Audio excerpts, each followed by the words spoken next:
किसी जमाने में राजा महाराजा हुआ करते थे और राजा महाराजाओं के हाथी घोड़े ऊंट भी होते थे। एक ऊंट था, उस पर युद्ध के नगाड़े बजते थे। अब युद्ध के नगाड़े बजते 10-5 साल गुजर गई, ऊंट बुढ़ा हो गया। अब ऊंट बुढ़ा हो गया तो कर्मचारियों ने कहा कि ऊंट को निकाल दो महाराज, ये दौड़ नहीं पाता। तो ठीक है, दूसरा लगा दो। अब राजा ने ऊंट अपना छोड़ के भगा दिया। जैसे आज किसान लोग गायों को दूध देती तब तक रखते हैं, फिर निकाल देते हैं, ऐसे उसको भी निकाल दिया। और ऊंट किसी के मकान में, दुकान में, खेत में, खलियान में मना है ता खाए पिए, कौन रोके राजा का ऊंट। एक दिन एक माता जी 10-20 किलो अपना अन्न के दाने धो के गेहूं सुखाए रही और रास्ते से उनका घर था और चबूतरे पे भी सुखाए रही।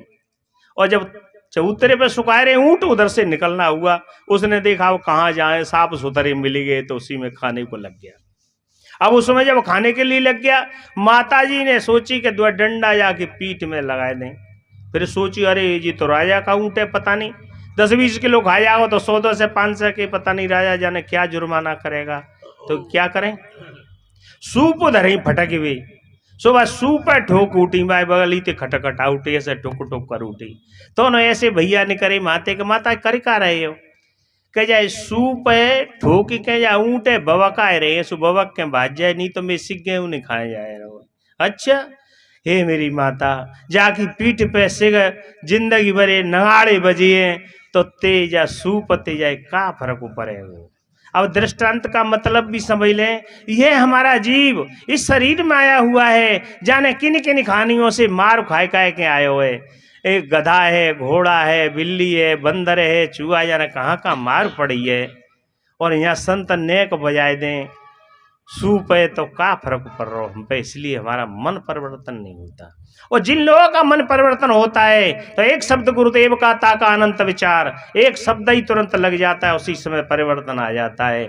पर मायू खबी खवाई में तेने का फर्क पड़ रहा हो। इसलिए हमारे मन जो की बात के आगे आगे पाठ और पीछे करके चले जाएंगे सपाट, यहीं झरा के चले जाएंगे, सत्संग हमारे साथ नहीं जाता। हम सत्संग में बैठ जाते हैं पर सत्संग हमारे अंदर नहीं बैठ पाता।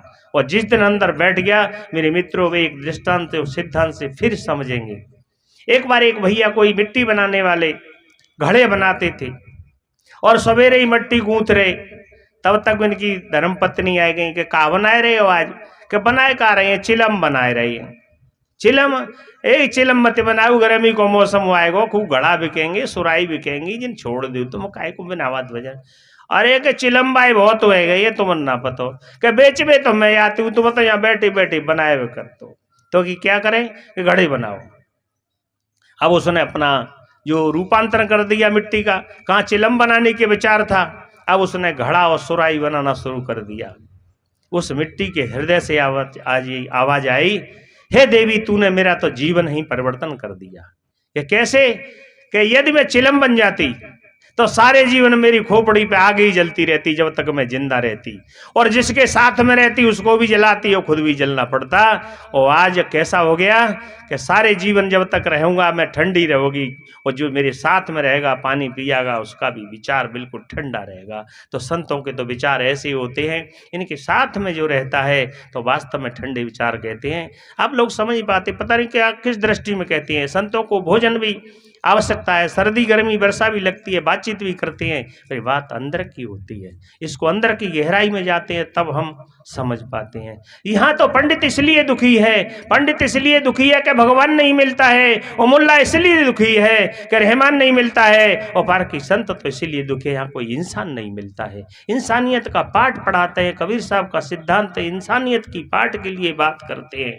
अब आप विचार करें, जाति पाति समाज से ऊपर उठने की बात करते हैं, और हम पता नहीं किन किन ब्रेकरों पर उलझ जाते हैं, छोटी छोटी बातों पर उलझ जाते हैं जिसे हम समझ नहीं पाते।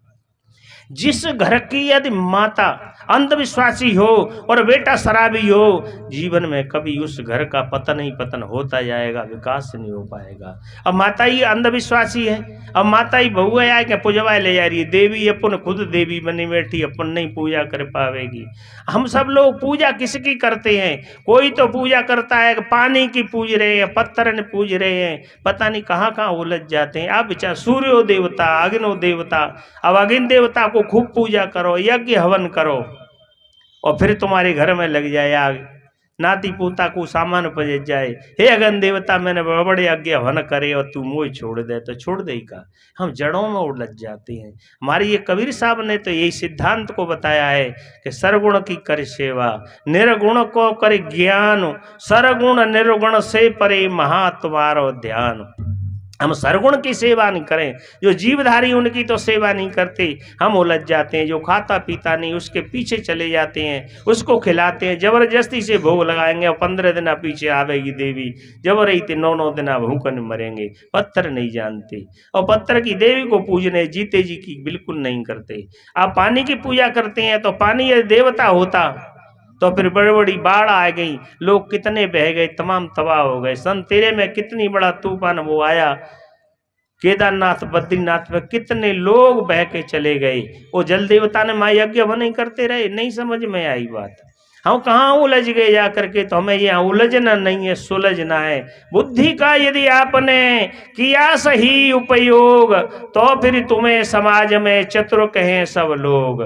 चतुर कहें सब लोग, काम नहीं अंधी भक्ति का, वो देव आत्मा ईश्वर न अंधी युक्ति का।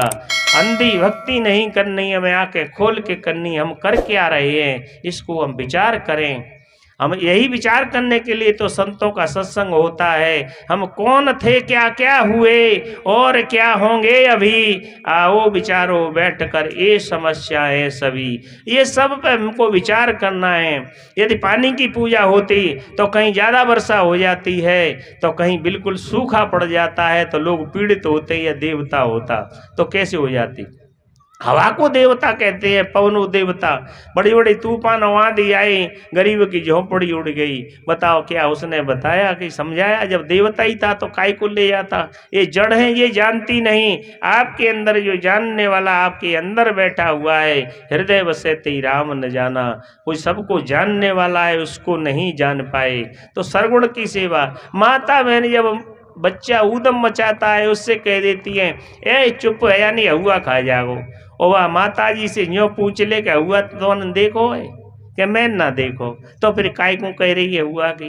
ऐसे ही जो ईश्वरवादी लोग हैं ते ईश्वर की कह रहे कि ईश्वर खोरे करेगो, तो तेने देखो कि मैंने ना देखो, तो फिर काय को ये बात करती है। जो सामने आपके है वही आपको वास्तव में ज्ञान देगा। देवी और देवताओं की जो बातें करती हैं, इधर देवता लोग बैठे हैं, इधर देवी बैठी हैं, और देवी और देवता का दे और बता दे रहे हो है और बता रहे हो, और ज्यादा ज्यादा और क्या चाहिए आपको। उन्हें देवी देवता नहीं मानते। हमारी जो कल्पना करके रखी है, चित्र बना के रख लिए हैं, ज़्यादा से ज़्यादा 50-60 रुपया के चित्र फोटो बैठेंगे, बिन के आगे अगरबत्ती लाए के मूड फोड़ रहे हैं। आज नो काऊ को सुन पाइए, काऊ देवी ते कह दे कि मेरे विलाज को बटन टूट गो है, मैं 9 दिन उपास ही रही हूँ, तो मैं बटन लगाए दे तो लगा सकती है, कब वो लगाए ना सकती। और सासू ते घर की ते कह दे वो बटन टूट गो है, तो सासू खुशी ते कह देगा फेंक दे बिलाज, कल मैं चुलाए देंगे ते का, चाहे पैसा नहीं हो कच जुलावे थे। उस देवी से तो अलग होने की बातें करते हैं, और जो वास्तव में जो हमारी देवी है उससे दूर होने की बातें करते हैं। तो हम ऐसे उलझ जाते हैं इन कर्म कांडों में, इन लोगों ने ऐसा उलझा दिया। और बुजुर्गों की हमारी गलती है, क्योंकि हमें पोलियो की दवाई कब पिलाई जाए, 55 में के बचपन में। 55 में दवाई पीवे चले आवत है, बूढ़े बड़े सत्संग सुनवे आवत है, बच्चन लावत नहीं है। और बच्चों को सत्संग लेने के लिए जिस क्षण आ जाएंगे तो बच्चों में उसी क्षण से परिवर्तन आ जाएगा। ये देवी देवताओं की भूल भटकते उड़ जाएगी। को लेड़ू मैया मनावेगी, को कौन सी मनावेगी, आज न को मन नहीं पाई।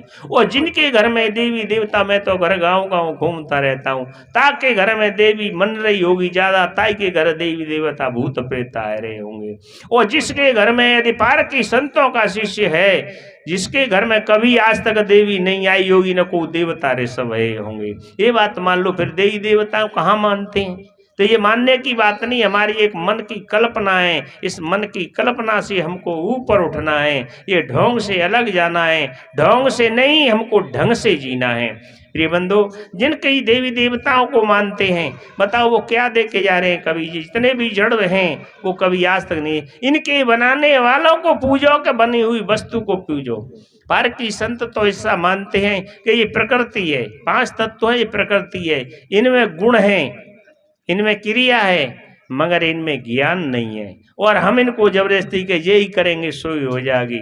इनके करने से नहीं होता है, आप करेंगे तब उनको समझ से प्रयोग करेंगे तब हमारा जीवन में कल्याण होता है। और हम इन्हीं से उलझते हुए चले जाते हैं, सारा जीवन उसी देवी देवताओं के पीछे घूमते हैं। आज तक किसी देवी देवता ने किसी का भला नहीं किया हो।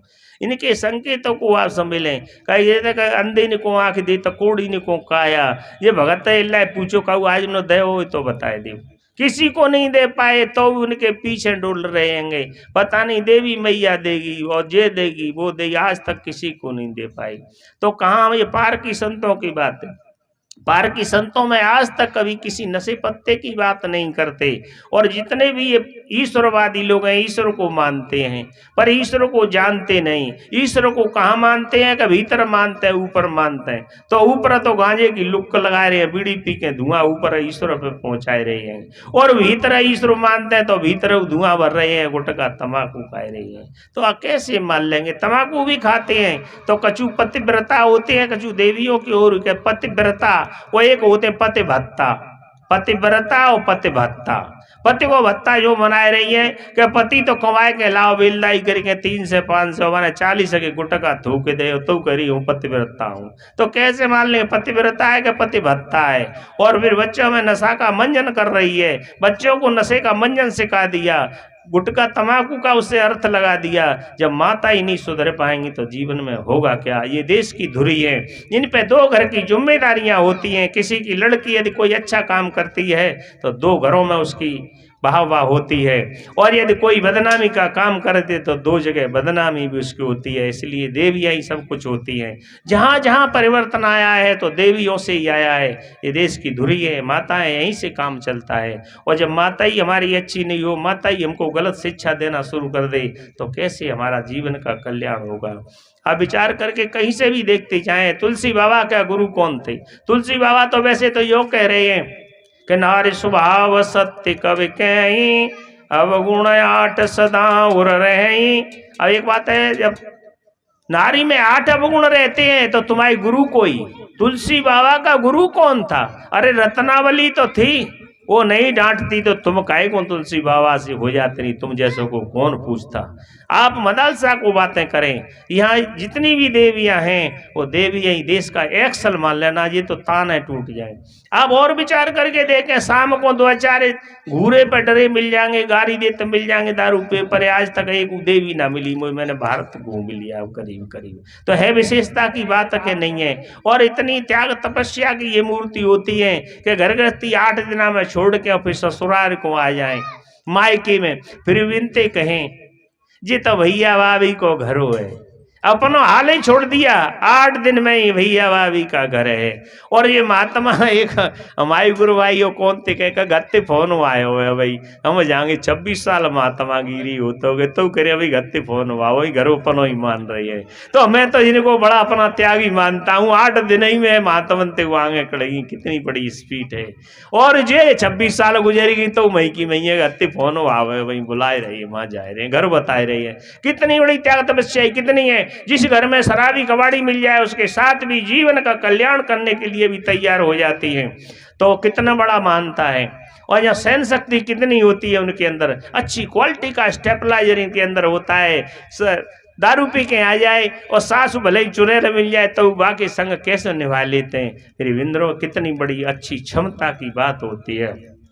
तो इनको कितनी क्षमता है, ये पढ़े लिख गई तो सारे समाज का कल्याण हो जाएगा। यदि पढ़ लिख नहीं पाए चाहे कितनी हो मजबूरी, पर शिक्षा बहुत जरूरी। पढ़े लिखे होंगे तभी होगा। इन्हें बेटा बना पालोगे, इन्हें बेटा बना पालोगे तो इतिहास छूलेगी, और जरा से पंख खोलोगे तो ये आसमान छूलेगी। जरा से पंख खोलोगे तो ये आसमान छूलेगी, विश्वास से पालोगे तो ये विश्वास छूलेगी। है मीरा की अमर भक्ति, है मीरा की अमर भक्ति कहर से मर नहीं सकती। वो है ये झांसी की रानी, किसी से डर नहीं सकती, किसी से डर नहीं सकती। इनकी इतनी बहादुरी की बात है। आप इतिहास उठा करके देखते चले आइए। चमक उठी सन 57 में, यह तलवार पुरानी थी, बुंदेले हर बोलो के हमने सुनी कहानी थी। 11 मई सन 1857 में महारानी लक्ष्मीबाई ने स्वतंत्रता संग्राम का युद्ध छेड़ दिया। यदि उस समय ये लोग बड़े बड़े साफा बड़ी बड़ी मूछें रखते साथ दे देते तो 90 साल पहले मेरा देश का आजाद हो जाता। बेटियों ने क्या नहीं किया। तीर कमान कृपाण छुआ है, वक्त परे पे आसमान छुआ है, वेद पुराण कुरान छुआ है। इन्हीं ने तो बेटियों ने मेरे देश का नाम महान किया है। और यहीं से आके छोटी सी कोई एक आध ऐसी बेटियां होती हैं जो नाम बदनाम कर लेती हैं। मैं तो बेटियों को मंच के माध्यम से कहना चाहता हूँ, 18-20 साल की परिवार में माँ बाप के साथ रहीं और फिर कहीं लव मैरिज कर ली तो क्या माँ बाप का धर्मशाला समझ रखी? तो 20 साल खिलाया पिलाया, इतना बड़ा किया, पढ़ाया लिखाया और बिस्तर बांध के चली गई। क्या माँ बाप तुम्हारी शादी नहीं कर सकते थे? उन्हें ये भी हमारे समाज की मर्यादाओं का ध्यान रखना चाहिए। हम कितनी गड़बड़ कर देते हैं। कुछ देवियों की भी बात होती है। खुद वे लड़की थी, आज लड़की से भी अपना पार्टी कर रही हैं। बहू तुम्हारे घर में आई है, वो भी एक लड़की है और लड़की तुम्हारी एक साइड में खड़ी है और एक तरफ में क्या है, बहू खड़ी हुई है। तो बहू के सारे दोष दिख रहे हैं और लड़की में सब गुण ही गुण दिखाई दे रहे हैं। तो अपने चित्त को परिवर्तन करना है। लड़की तो आपकी चली गई ससुराल में, आपको किसके साथ रहना है? आपको उसी के साथ रहना है। तो बेटी बना के रखें, तो बेटी बना के उसके यदि व्यवहार करेंगे तो निश्चित हो जाएगी। पर जब उनको शिक्षा इतनी नहीं दी गई, समय हो जाए तो कह देना नहीं डरकती चले जाएगी। इतनी शिक्षा दी गई तो जब इतना उनको शिक्षा दी जाएगी तो निश्चित आएगा। संस्कार उनको दिए जाते हैं। पर यहाँ क्या कह देते हैं, जब चिट्ठी आती है दहेज की तो दहेज में कह देते हैं तमाम लिस्ट बना दी है। 11 लाख टीका लगन में चाहिए, सामान, कूलर, फ्रिज, पंखा, यहाँ क्या क्या लिख दिया। तो सब गिरवी रख के लड़की के बाप ने सब रख दिया। और लड़की जब घर में आती है फिर लड़की भी यदि कह दे कि तुमने, मेरे पिता ने तो संस्कार वो रख दिए गिरवी, अपना मकान दुकान बेच के गिरवी, तब इतना दहेज दिया, शादी हुई। और एक बात तो माता ने अपने सारे जेवर बेच दिए तब यहाँ से घर में शादी आई। तो मैं भी अपने संस्कार गिरवी रख करके आई हूँ। तुम्हें संस्कार कहाँ से मिल जाएंगे? जब दहेज मांगोगे तो फिर संस्कार कहाँ मिलेंगे? संस्कार चाहिए तो फिर ये एक तो बहू रानी और एक बहू, तो रानी मिलेगी तो भैया तभी मिलेगी, तब पैसा ज़्यादा लेंगे तो बहू रानी है गई, और नहीं तो संस्कारवान मिलेगी। फिर माँ बाप को, सास ससुर को दोष देते फिरते हैं। क्यों देते हैं? कि तुमने पहले संस्कार तो दिए नहीं और दहेज पे ही मर गई। तो जब माता पिता ही शत्रु बने तो किससे गुहार लगावेगी बेटी? धर्म के माँ बाप होते हैं, खुद के माँ बाप होते हैं। तो जिस बेटी के 1000 हाथ होते हैं उस बेटी के माँ बाप 7 होते हैं। तो बेटियों को इतने पढ़ाए लिखाएं, हमारे समाज का उद्धार यहीं से होगा। इतना ही कह के वाणी को विराम देता हूँ। सबका मंगल हो, सबका विकास हो। बोलिए श्री सद्गुरुदेव की जय साहेब।